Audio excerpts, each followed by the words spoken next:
My connection with the Energy Babble arises out of the Low Carbon Ladock project. We were invited by Goldsmiths as a result of the UK Carbon Challenge competition to go along and meet with them and the other challenge winners in London.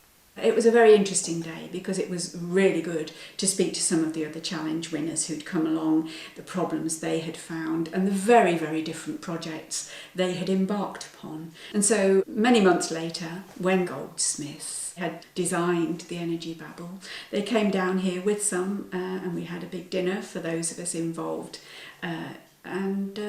People were asked if they'd like to take one away, and I chose to. They didn't tell us much about what it was. We got it home, turned it on, and then started contributing to the sort of discussion group, I suppose. In the early days when I first had it switched on, there were some interesting pieces of information that I felt I probably would not have come across. And I am a great collector of things like that to add to the store and to give me as broad as possible a view of what's going on in something I'm interested in. So it certainly was useful in that respect.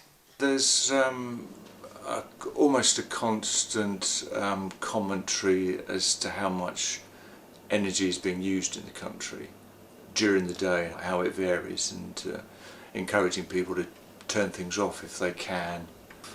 So it raises your awareness of what you probably can do to reduce your consumption. And I think we probably are turning things off more frequently than we were before.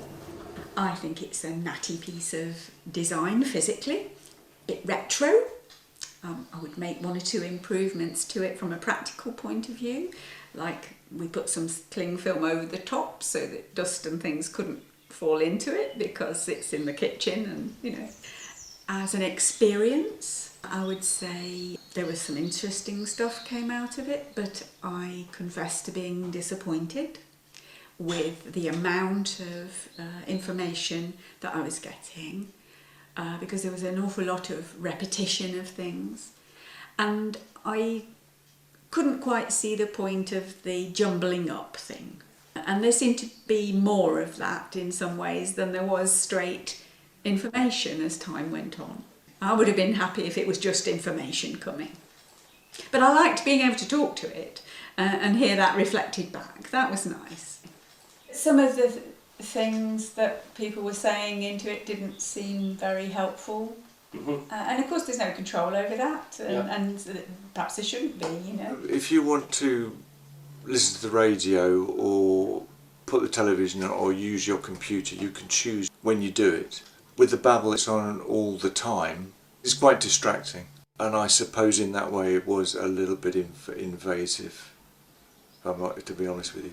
I had it on when I was here by myself, but it generally got turned off if people came home.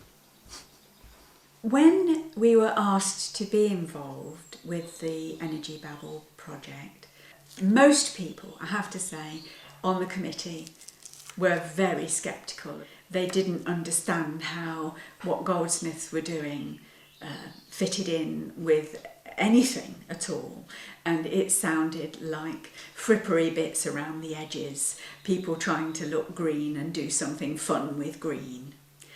And I have to say that when we had the dinner, when the babbles were offered to us, there were very few people whose minds were changed by the idea of the Energy Babble. But having been to the original session in London and found such good value from the networking that happened at that, and the information that came out of that day, I felt that it was more than worth giving it a shot.